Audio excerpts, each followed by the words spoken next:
ता पाणी ते रिश्तो जोड़ियो। हां हाणे मां पाणी यो रिश्तो टोड़ा वे खुदा जे बदलो करदा चप्पल खाना चप्पल खाना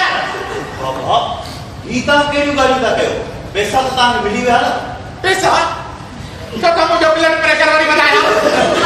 अरे पैसा भी क्या करिया अरे वो मुझे ही पैसा मेरा है मुझे ही दूर के एक करोड़ के ना दे करोड़ मुझे दे दो खुदा ने बदलो करदा ता किथे ता सफा सियाणा आयो छा पैसे जी खातिर बाबा रिश्तेदारी मित्री माइत्री सब कुछ दाव ते लगाने ला क्या किया हां तू तो जान दे जो आप कमाइए बाप कमाइए में फर्क जो है खुदा ने अरे तू जाए तो तुम पाई मेहनत की कमाई ले कर के उधर नहीं बस डीजल के मार कर दिया नन्ना दास ना बात तुझे पाई पाई मकाई यार कुछ रिश्तेदारी जो ख्याल कर ये रिश्तेदारी हां शादी रिश्तेदारी पर दिले मायो रिश्तो हाने खत्म करना है छोड़ो ठीक है बेकार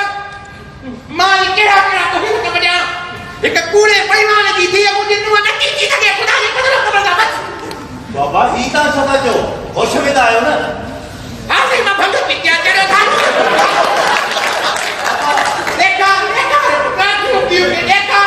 अरे ना ये छोकरी इत्या तू पीऊ के क्यों तो देखा रे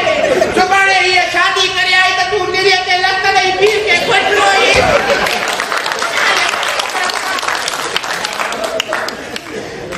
पैसा चेक करे एतरो गरीब होने मुझे सोचो ही न अरे चेक करे मुझे तुम चैनल पे काल खत्म हो जा मां तो कर रुपया भी न बचा अदा को आया भी तो आया मां को बाबा खुदा ने वास्ते माफ कर कैसा पैसा मुझे लाए ना या कभी औलाद जाए ता के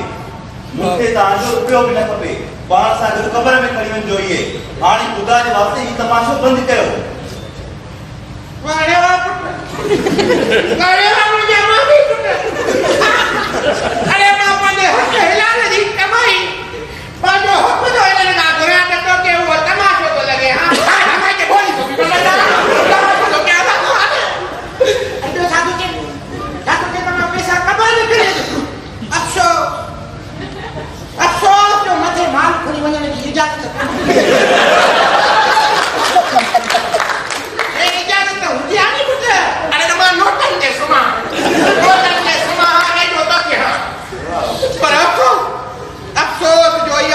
धन दौलत इन दुनिया में दी छदे वजनी पर हेड़ी औलाद देला अरे के पीर जो कतरी पड़े हो मां यो सब तुझे लाए तो क्या पर ये तुझी इया मर्जी आ रामायण में भीगे ने तू के पैसा मां क्या ना कर सकते अबो